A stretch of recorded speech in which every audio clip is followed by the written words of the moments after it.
Good morning, students. In the last class, we discussed cash flow from operating activity. हमें पता है कि cash flow statement में तीन तरह की एक्टिविटी होती हैं. First is operating activity, second is investing activity and third is financing activity. जब हम तीनों को जोड़ देते हैं तो आपके पास जो कंबाइंड आइटम आते हैं उसको बोलते हैं हम net cash flow from financing, operating and investing activity. उसमें हम opening cash and cash equivalent को जोड़ते हैं और जो आपका आंसर आएगा वो आपका closing cash and cash equivalent के बराबर होता है.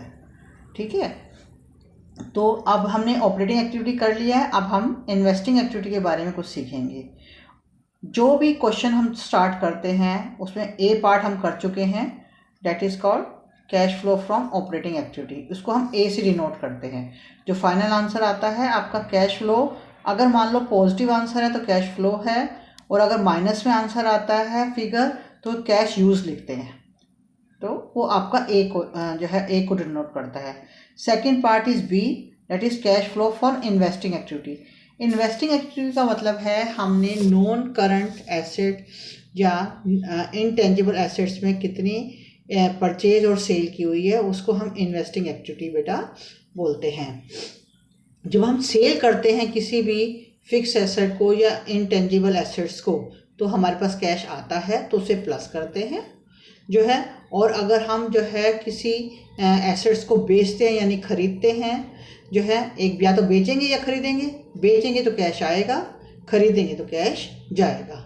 तो सेल ऑफ फिक्स एसेट का मतलब बेटे क्या है कि हमने कोई फिक्स एसेट बेची है, उससे जो पैसा आएगा जो है बैंक में उससे हम प्लस में करेंगे. ऐसे ही इन्वेस्टमेंट है बेटे. इन्वेस्टमेंट में ध्यान रखिए हमें यहाँ पर जो है लॉन्ग टर्म इन्वेस्टमेंट जो है लेनी है जो है. इसी तरह से आपका सेल ऑफ की जो शॉर्ट टर्म इन्वेस्टमेंट है उसको हम मार्केटेबल सिक्योरिटी बोलते हैं, इसलिए शॉर्ट टर्म इन्वेस्टमेंट हमने यहाँ नहीं लेनी. फिर सेल ऑफ इनटेंजिबल एसेट, मान लीजिए हमने गुडविल को बेचा या पेटेंट को बेचा या कॉपीराइट को बेचा, उसको बोलते हैं हम इनटेंजिबल एसेट. तब भी हमारे पास कैश आएगा. और दूसरी चीज़ जो है इसमें जो आइटम हम लेते हैं इंटरेस्ट और डिविडेंड रिसीव. बेटे रिसीव है तो कैश आया है तो प्लस करेंगे, रेंट रिसीव है तो प्लस करेंगे. अगर हम फिक्स एसेट को खरीदते हैं, परचेज करते हैं तो कैश जाएगा.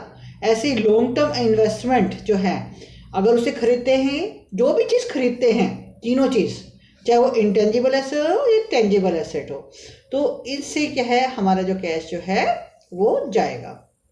इन सब को ऐड और लेस करके जो फाइनल फिगर आएगी उसको हम बोलते हैं बेटा बी. ठीक है, तो बी का मतलब क्या है कि आपका जो है बी का मतलब है कि आपका कैश फ्लो जो है net cash flow from investing activity से कितना है उसको हम बी से डिनोट करते हैं. अब थर्ड आइटम है आपका C, cash flow from financing activity. इसमें भी जो है कि ओनर्स की कैपिटल या बोरोड कैपिटल उसमें जो चेंजेस आते हैं उसको हम बोलते हैं फाइनेंसिंग एक्टिविटी. अब ओनर्स की कैपिटल का मतलब क्या है, या तो प्रेफरेंस शेयर होंगे या इक्विटी शेयर होंगे. या बोरोड कैपिटल का मतलब क्या है, डिबेंचर. देखिए या तो लॉन्ग टर्म लोन होंगे या डिबेंचर्स होंगे. तो सेल करेंगे अगर हम शेयर्स का या डिबेंचर की, या तो डिबेंचर को बेचेंगे या शेयर्स को बेचेंगे तो हमारे पास कैश आएगा तो प्लस करेंगे. ऐसे ही अगर हमने लॉन्ग टर्म बोरिंग और ली है बैंक से, proceeds from long term borrowing यानी बैंक से हमने लॉन्ग टर्म लोन लिया है तो कैश आएगा. ऐसे ही बड़े ध्यान रखना ये इंपॉर्टेंट आइटम है, बैंक ओवरड्राफ्ट और कैश क्रेडिट. बैंक ओवरड्राफ्ट और कैश क्रेडिट को अगर बढ़ता है जो है, या तो इसको हम करंट एस वर्किंग कैपिटल में लें या इसको हम जो है फाइनेंसिंग एक्टिविटी में लें. तो दो आपकी मर्जी है कि कहीं भी आप ले सकते हैं. तो बेस्ट ये रहेगा कि आप इसको फाइनेंसिंग में लें क्योंकि फाइनेंस आ रहा है, पैसा आ रहा है. बैंक ओवरड्राफ्ट का मतलब है कि बैंक ने हमारे अकाउंट में ओवरड्राफ्ट फैसिलिटी हमें दी है. कैश क्रेडिट का मतलब बैंक से हमने कैश क्रेडिट लिया है. ठीक है, तो इन सब से पैसा आएगा इसलिए प्लस किया. तो तीनों चीज़ों में प्लस का मतलब है कि जहाँ जहाँ से हमें पैसा आ रहा है. शेयर को इशू कर रहे हैं तो भी पैसा आएगा, डिवेंचर इशू कर रहे हैं तो भी पैसा आएगा. ठीक है, जैसे मान लो हमने न्यू शेयर इशू किए या न्यू डिवेंचर इशू किए तो पैसा आया. ऐसे ही हमने जो है बैंक से जो है लॉन्ग टर्म लोन लिया तो भी पैसा आया, ऐसे बैंक ओवरड्राफ्ट किया या कैश क्रेडिट लिया तो भी पैसा आया। डिक्रीज का मतलब क्या है, अगर बैंक ओवरड्राफ्ट और ये कैश क्रेडिट जो है अगर दोनों ईयर की फिगर अगर हम कंपेयर करते हैं, मतलब हमें हमेशा हमारे पास 2 साल की फिगर होती हैं जो है 31 मार्च 2019 या 31 मार्च 2020, यानी 2 साल की जब हम फिगर को कंपेयर करते हैं, अगर डिक्रीज यानी कम हो रहे हैं यानी प्रीवियस ईयर और इस ईयर में बढ़ोतरी हो रही है तो इंक्रीज है, घटोतरी हो रही है तो डिक्रीज है। ऐसे ही अगर हमारे पास डिविडेंड दिया हुआ है, चाहे इक्विटी शेयर का डिविडेंड दिया हुआ है क्वेश्चन में या प्रेफरेंस शेयर का दिया हुआ है, अगर हमने कोई भी पेमेंट करी है, जितनी भी पेमेंट है वो सब माइनस होंगी क्योंकि कैश जा रहा है। ऐसे ही इंटरिम डिविडेंड पे करते हैं, इसकी 2 जगह एंट्री होती है। आपको पता है कि इंटरिम डिविडेंड हम जब पे करते हैं इसकी एक एंट्री हमारी वर्किंग नोट 1 में होती है जहां हम ऑपरेटिंग एक्टिविटी करते हैं, और 2 इधर हम फाइनेंसिंग एक्टिविटी क्योंकि कैश जा रहा है। वहाँ जो रीज़न है इंटरिम डिविडेंड को वो इसलिए है कि वो आपका जो है ये क्या है, ये आपका जो है प्रॉफिट को क्या करता है, कम करता है। तो हमें वो फिगर लेनी होती है नेट ऑपरेटिंग जो है एक्टिविटी, जो है ऑपरेटिंग एक्टिविटी नहीं है, इसलिए हम इंटरिम डिविडेंड क्योंकि प्रॉफिट एंड लॉस पे हमने लिखा हुआ है इसलिए हम उसको ऐड बैक करते हैं। यहाँ हम पेमेंट कर रहे हैं तो उसको माइनस करें क्योंकि कैश जा रहा है, तो यहाँ रीज़न अलग है बेटा, और वहाँ उसका इंटरिम डिविडेंड को लेने का रीज़न अलग है। इंटरिम डिविडेंड का मतलब है साल के बीच में जो डिविडेंड दिया जाता है, पेमेंट का मतलब है माइनस करना, कैश जाना। इसी तरह से आप इंटरेस्ट पे करते हो, कई बार लिखा होता है 10% डिबेंचर, जो 10% है वो रेट ऑफ इंटरेस्ट है, ठीक है, और लोन के आगे लिखा हुआ है 12% लोन, तो 12% जो है जो फिगर है लोन से पहले जो फिगर लिखी होती है वो उसका रेट ऑफ इंटरेस्ट होता है। तो हम जब पेमेंट करते हैं तो पैसा जाएगा। इसी तरह से लोन को रीपे कर रहे हैं, कोई भी लोन अगर हम रीपे करते हैं तो पैसा जाएगा। ऐसे ही अगर हम किसी डिबेंचर को जो है रीपे करते हैं, यानी रिडम्पशन का मतलब रीपेमेंट ऑफ डिबेंचर्स, और प्रेफरेंस शेयर का मतलब है हमने प्रेफरेंस शेयर को क्या किया, उसको पैसे वापस किए, तो इन सब से पैसा जाएगा। ऐसे ही शेयर इशू एक्सपेंसेस, जब हम शेयर इशू करते हैं अगर कोई एक्सपेंसेस इनकर होते हैं तो भी पैसा जा रहा है, या अंडरराइटिंग कमीशन दे रहे हैं तो भी पैसा जा रहा है। एक और चीज़ है बाय बैक ऑफ शेयर्स, जो आप payment for buy back of share है इसको भी हम माइनस करते हैं। तो ये ऐड और लेस करके जो भी नेट फिगर आएगी उसको हम बोलते हैं कैश फ्लो या cash use in financing activity, इसको सी से डिनोट किया जाता है। फिर ए प्लस बी प्लस सी, इससे हमारा नेट इंक्रीज या डिक्रीज जो है कैश एंड कैश इक्विवेलेंट में आ जाता है, उसको हम डी से डिनोट करते हैं, वो इक्वल टू टी होता है। फिर इसमें हम ऐड करते हैं opening cash and cash equivalent जो है, तो हमारे पास जो फिगर आएगी वो ई आएगी, जिसमें कैश और कैश इक्विवेलेंट क्या है, जो कैश और कैश के बराबर है कैश इन हैंड, आपका बेटा हो गया cash in hand, cash at bank जो है आपका cash in hand, cash at bank. Short term deposit मैंने अभी बताया था कि शॉर्ट टर्म डिपॉजिट को यहाँ लेते हैं, फिर करंट इन्वेस्टमेंट को लेते हैं, मार्केटेबल सिक्योरिटीज को, करंट इन्वेस्टमेंट मतलब शॉर्ट टर्म इन्वेस्टमेंट जो है। फिर जो आपकी फिगर आएगी वो हम ई मान लेते हैं, और वो किसके बराबर होगी, अगर हम cash equivalent at the end पिछले जो साल का आखिर यानी करंट ईयर का लेते हैं जो है, जिसमें यही सारे आइटम हैं उनको देखेंगे तो दोनों चीज़ जो है आपकी बराबर होती है, जिससे हमारा क्वेश्चन जो है टैली कर जाता है। अब हम थोड़ा सा इन्वेस्टिंग एक्टिविटी को डिटेल में जो है कर रहे हैं कि कैसे हमें मिसिंग फिगर निकालनी है। जो फिक्स एसेट है जो है वो कैसे हमें उसमें सेल परचेज गेन या लॉस कैसे निकालते हैं। देखो बेटे क्वेश्चन में 2 तरह से केस होते हैं, जब fix asset at the return down value होती है, अगर क्वेश्चन में आपकी रिटर्न डाउन वैल्यू है तो इसका मतलब क्या है, तो कैसे उसमें इसका मतलब ये है कि जो फिगर दी हुई है आपकी उसमें जो है डेप्रिसिएशन जो है वो लेस करके दिया हुआ है। उस केस में जो है आपको अगर क्वेश्चन में रिटर्न डाउन वैल्यू है तो ओपनिंग बैलेंस यानी जो है जो पिछले साल का बैलेंस है वो यहाँ, क्योंकि फिक्स एसेट अकाउंट है तो डेबिट साइड पर हम जो है एसेट साइड का डेबिट बैलेंस होता है, तो ओपनिंग बैलेंस यहाँ आएगा और ये करंट ईयर का बैलेंस जो है फिक्स एसेट का यहाँ आएगा। ठीक है, अब जो है अगर मान लीजिए कोई एसेट बेची जाती है तो 3 चीज़ें आती हैं, या तो देखो कितने में बिकी उसकी एंट्री, फिर जो एसेट बिकी है उस पर लॉस हुआ है या प्रॉफिट हुआ है, लॉस हुआ है तो हम क्या करेंगे profit and loss account debit करेंगे टू फिक्स एसेट अकाउंट, इसलिए उसको क्रेडिट साइड पे लिखेंगे। ठीक है, फिर डेप्रिसिएशन अकाउंट। डेप्रिसिएशन अकाउंट का मतलब है कि जो एसेट हमने बेची है उसका डेप्रिसिएशन कितना है। अगर मान लीजिए प्रॉफिट होता है, अगर लॉस की बजाय या तो लॉस होगा या प्रॉफिट होगा, दोनों में से एक चीज़ होगी। तो अगर प्रॉफिट होगा तो हम प्रॉफिट एंड लॉस अकाउंट में क्रेडिट करेंगे। तो to profit and loss account हम यहाँ statement of profit and loss account करेंगे। और जो आपको ऐड और लेस जब इस अकाउंट को क्लोज करेंगे तो या तो फिगर यहाँ आएगी, अगर यहाँ बैलेंस आता है तो उसको हम बोलेंगे बैंक अकाउंट। तो इस तरह से बैंक अकाउंट का मतलब क्या है कि इस यहाँ अगर फिगर आती है इसका मतलब है कि हमने कोई फिक्स एसेट खरीदी है। ये आपकी बेटे बैलेंसिंग फिगर होगी जो है, ये इससे हमें पता चल जाता है कि परचेज कितनी हुई है फिक्स एसेट। तो इस तरह से अकाउंट बनाकर हम जो है कैलकुलेट करते हैं। अब एक क्वेश्चन देखते हैं बेटा जो है, इस क्वेश्चन में देखिए ग्लोबल लिमिटेड के पास मशीनरीज की रिटर्न डाउन वैल्यू 1 अप्रैल को दी हुई है 8,60,000 और 31 मार्च को 2020 को दी हुई है 9,50,000। डेप्रिसिएशन जो है पूरे साल का दिया हुआ है 40,000 in the beginning of the year an item of machinery. अब देखिए साल के शुरू में एक मशीनरी हमने बेची है 25,000 की, ठीक है, और उसकी रिटर्न डाउन वैल्यू 20,000 है। देखो जब हमने बेची है यानी ये पैसा बैंक में से आया है, return down value of 20,000। Calculate the investing activity. अब इस क्वेश्चन को कैसे करते हैं?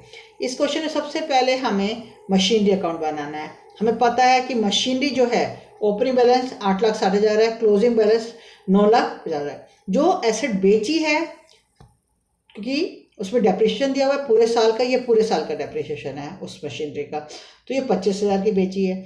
अब उसने बोला है कि उसकी रिटर्न डाउन वैल्यू कितनी है। देखो क्या होता है कि आपकी रिटर्न डाउन वैल्यू 20,000 है और बेची आपने 25,000 है, यानी 5,000 का क्या हो गया, प्रॉफिट हो गया।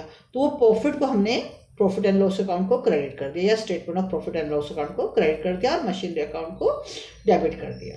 ठीक है, तो machinery account debit to profit and loss account. वो 5,000 से आपका ये मशीन जो बेची है उसकी 2 एंट्री होगी, कितने में बेची है, प्रॉफिट हुआ या लॉस हुआ। ये जो डेप्रिसिएशन अकाउंट है ये टोटल उस मशीनरी का जो है टोटल डेप्रिसिएशन जो होता है वो होता है जब हम रिटर्न डाउन वैल्यू से हम करते हैं। अब हम जब इसको टोटल करेंगे, यहाँ से ये हमने पूरा टोटल करा ये पूरी साइड और इस पूरी साइड को करेंगे तो यहाँ बैलेंस आ रहा है। ये जो बैलेंस आ रहा है इससे हमें पता चल रहा है कि हमने कोई फिक्स एसेट खरीदी है। ये टू बैंक अकाउंट करके ये आपकी बैलेंसिंग फिगर है। ये देखो उसने लिखा हुआ बैलेंसिंग फिगर। आप ऊपर आ जाइए। तो यानी कि हमने क्या किया, अब अगर हमें इन्वेस्टिंग एक्टिविटी इसी क्वेश्चन की देखनी है तो हमने खरीदी भी है, जो हमने अभी आपको अकाउंट बना के बताया, खरीदी है तो कैश गया है इसलिए उसको माइनस में लिखना है बेटा जो है, इसीलिए इसको ब्रैकेट में लिखा हुआ है। ठीक है, और बेची है तो कैश आया है इसलिए उसको प्लस में लिखा हुआ है। तो इसको प्लस करेंगे, इसको माइनस करेंगे तो नेट आंसर आपका कैश यूज आएगा कि नहीं, क्योंकि आंसर माइनस में है इसलिए इसको ब्रैकेट में लिखा जाएगा।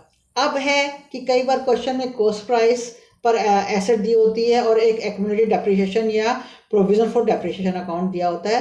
तो इस तरह से क्वेश्चन जो है हमें करना है। इस तरह के क्वेश्चन जब दिए होते हैं जहाँ पर हमें डेप्रिसिएशन अकाउंट अलग से दिया होता है, उन क्वेश्चनों में हमें क्या करना है, सबसे पहले एक्यूमुलेटेड डेप्रिसिएशन या प्रोविजन फॉर डेप्रिसिएशन अकाउंट बनते हैं। तो पहले ये अकाउंट बनेगा आपका जो है, उसके बाद जो है आपका जो है दूसरा अकाउंट जो है आपका फिक्स एसेट जो है ये वाला अकाउंट जो है बनेगा। तो first we make this account, ये पहले बनेगा और फिर ये दूसरे नंबर पे बनेगा। तो ये हम एक क्वेश्चन से देखते हैं कि कैसे करते हैं। ये क्वेश्चन दिया हुआ है एट कोर्स का मतलब है कॉस्ट प्राइस पे दी हुई है एसेट जो है। क्लोजिंग बैलेंस का मतलब ईयर क्लोजिंग में उसकी जो एसेट की वैल्यू है 4,20,000 है, ओपनिंग बैलेंस है 4 लाख। एक्यूमुलेटेड डेप्रिसिएशन मतलब है प्रोविजन फॉर डेप्रिसिएशन भी बोल सकते हैं इसको, 1,10,000 है क्लोजिंग और 1 लाख जो है ओपनिंग बैलेंस है। पेटेंट जो है ये इंटेंजिबल एसेट है, ये भी हमें दी हुई है। ड्यूरिंग द ईयर जो मशीनरी की जो कॉस्ट थी, अब ध्यान से देखिए, एक मशीनरी थी जिसकी कॉस्ट थी 40,000, यानी इस मशीनरी पर डेप्रिसिएशन था 24,000। तो कॉस्ट प्राइस में से जब हम डेप्रिसिएशन लेस कर देंगे तो क्या आ जाएगी, आपकी बुक वैल्यू आ जाएगी।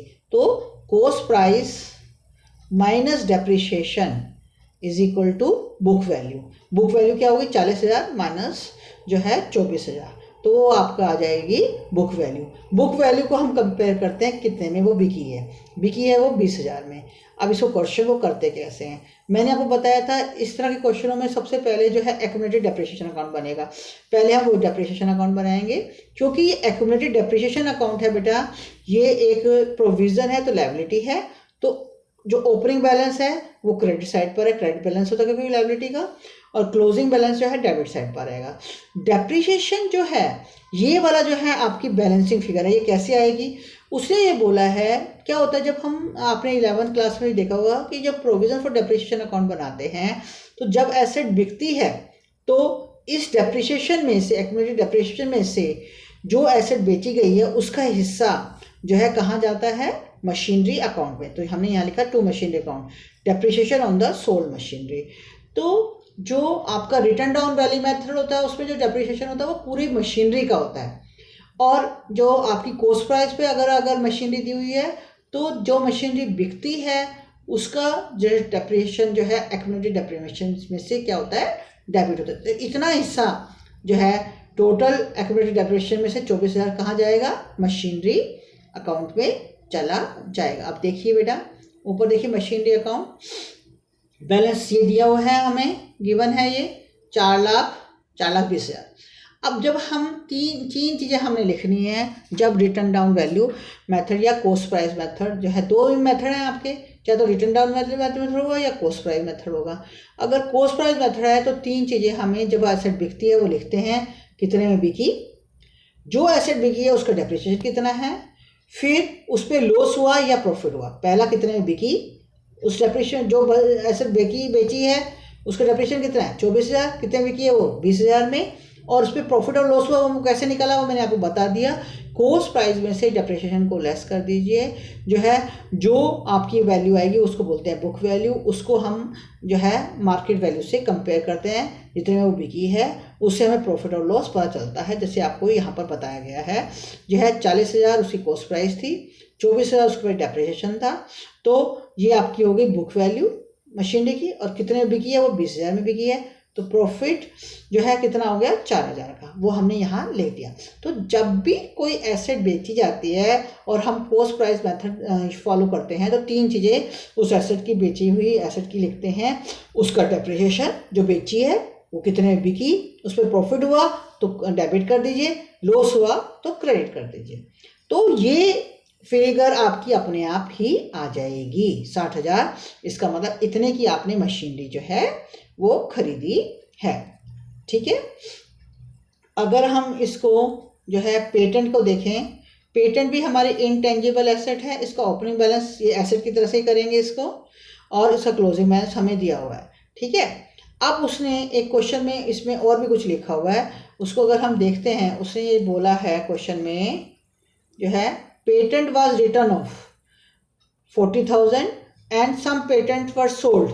हमने कुछ पेटेंट बेचे हैं प्रॉफिट पर, हमने ये नहीं पता कितने बेचे हैं, लेकिन हमने कुछ बेचे हैं, प्रॉफिट कितना है उसका 20,000, तो रिटर्न ऑफ कितने हैं आपके 40,000। अब इधर देखिए इसको कैसे करते हैं, अब जो है पेटेंट रिटर्न ऑफ हुए हैं तो हमें उसको प्रॉफिट एंड लॉस अकाउंट में डालेंगे। ठीक है, वो डेप्रिसिएशन हो गया, अमोर्टाइजेशन हो गया, क्योंकि अमोर्टाइजेशन शब्द यूज होता है इंटेंजिबल में, डेप्रिसिएशन की बजाय क्या लिखेंगे, बाय अमोर्टाइजेशन अकाउंट, क्योंकि पेटेंट पे जो डेप्रिसिएशन होता है उसको हम अमोर्टाइजेशन बोलते हैं।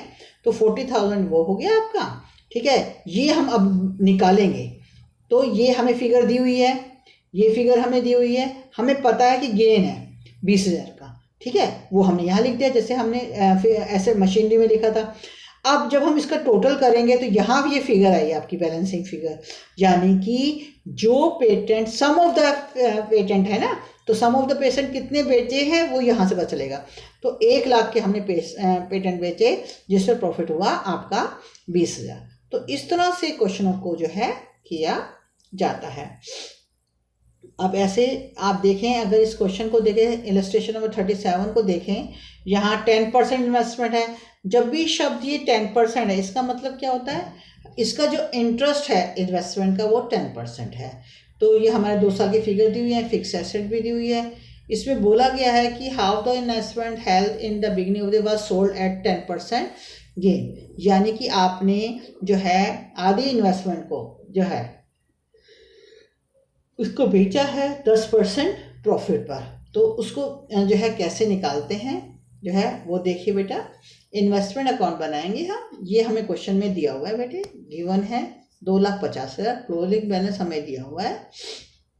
अब जो है ये जो है हमें उसने क्या बोला है पहले उसको देखिए बेटा। हमें उसने बोला है half of the investment in the beginning of the year. Investment बेटे बिगिनिंग कितनी की थी 2,50,000 की, उसकी आधा कर लीजिए 1,25,000, उसको आपने बेचा है 10% प्रॉफिट पर, ये इसका मतलब है। ठीक है, तो अब आ जाइए इन्वेस्टमेंट अकाउंट के ऊपर। तो जो इन्वेस्टमेंट हमने बेची है 1,25,000 का प्रॉफिट कितना हुआ 10%, 12,500।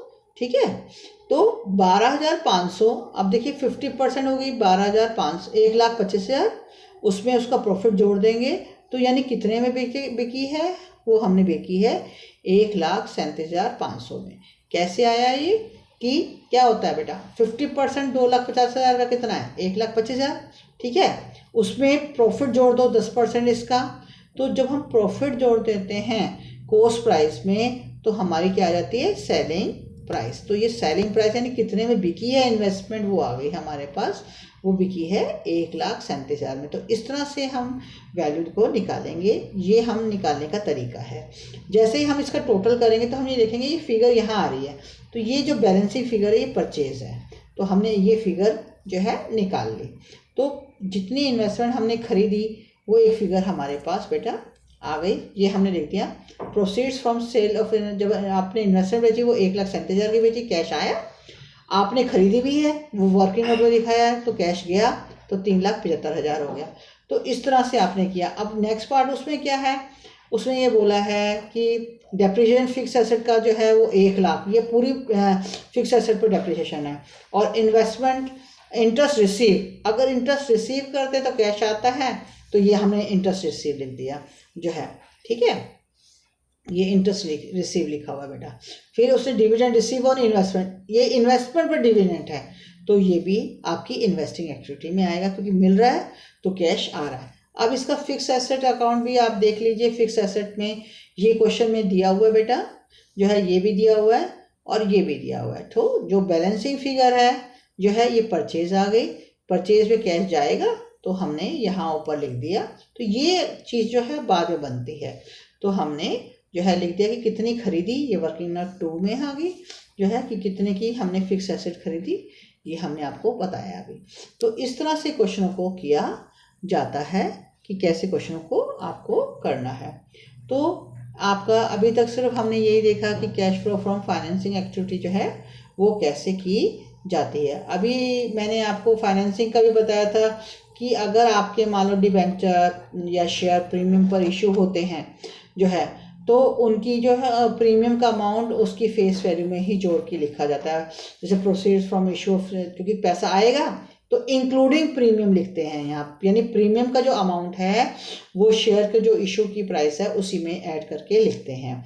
लेकिन अगर हमने जो डिबेंचर डिस्काउंट पर इशू किए हैं तो डिस्काउंट का अमाउंट नहीं लिखते, लेकिन प्रीमियम का अमाउंट लिखा जाता है।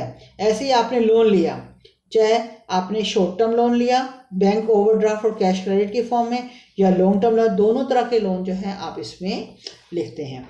फिर पेमेंट में अगर आपने प्रेफरेंस शेयर को पे किया तो कैश जाएगा, डिबेंचर को पे किया तो कैश जाएगा, आपने बायबैक किए जो है इक्विटी शेयर तो कैश जाएगा, फाइनल डिविडेंड पे किया तो सब, ये जो ब्रैकेट के निशान है इसका मतलब है कैश आपका जो है ये माइनस के आइटम है ये सारे, तो इनसे कैश आएगा। तो इन सबको जब ऐड और लेस कर लेंगे तो आपके पास cash flow from financing activity जो है वो आ जाएगा। तो ठीक है, इस तरह से आपको क्वेश्चन को करना है जो है। इसमें आप एक क्वेश्चन सिंपल सा मैं करके बता रही हूँ कि इक्विटी शेयर कैपिटल आपकी दी हुई है जो है 5 लाख की, ये ओपनिंग बैलेंस और ये ओपनिंग है आपका और ये क्लोजिंग बैलेंस दिया हुआ है। तो यहाँ पर देखिए जैसे 19 और 2020 के अमाउंट को कंपेयर करेंगे तो ये बढ़ रहा है अमाउंट। तो इक्विटी शेयर क्या कही है हमने, इशू की, इशू करेंगे तो पैसा आएगा। अभी जो 10% जो दिया हुआ है बेटा, जो 10% दिया हुआ है ये क्या है, ये इंटरेस्ट है डिबेंचर पर जो हमें देना है। ठीक है, तो सिक्योरिटी प्रीमियम जो रिजर्व है ये इक्विटी शेयर में जोड़कर हम लिखते हैं। तो issue of share including share premium जो है इसको जोड़कर हमने लिखा है, क्योंकि 1 लाख आया था और जो सिक्योरिटी प्रीमियम का पैसा है वो अगर हम 40,000 और 50,000 को कंपेयर करते हैं तो वो 10,000 इसमें प्रीमियम का पैसा, प्रीमियम रिजर्व को अलग नहीं लिखते, जो है उसको इशू ऑफ शेयर में ही साथ लिखते हैं। अब अगर बैंक ओवरड्राफ्ट इंक्रीज होता है तो प्लस करेंगे, डिक्रीज हो जाता है तो लेस करेंगे। हमेशा फाइनेंसिंग एक्टिविटी में जो इंटरेस्ट पेड दिया नहीं होता, कई बार ये जो 10% है इससे हमें पता चल जाता है कि कितना हमें डिबेंचर पर इंटरेस्ट देना है। हमेशा जो इंटरेस्ट देते हैं वो बेटा हम ओपनिंग बैलेंस पे देते हैं, क्लोजिंग बैलेंस पे नहीं देते। वर्किंग नोट में लिख देते हैं कि जो नए डिबेंचर इशू हुए हैं वो साल के आखिरी डेट पर हुए हैं। ऐसे ही इंटरेस्ट ऑन बैंक ओवरड्राफ्ट जो है आपने इसे दिया हुआ है क्वेश्चन में, तो इसमें तो कोई प्रॉब्लम ही नहीं है कि डिबेंचर पे इंटरेस्ट 10% है। और जो है इंटरेस्ट ऑन ओवरड्राफ्ट ये भी दिया हुआ है, ये हमने लिख दिया कि वो कितना है। तो इस तरह से रिडम्पशन है, क्योंकि अगर डिबेंचर कम हो रहे हैं इसका मतलब हमने पेमेंट करी है, तो उसको हमने cash flow from financing activity आपका आ गया। तो इस तरह से क्वेश्चनों को किया जाता है।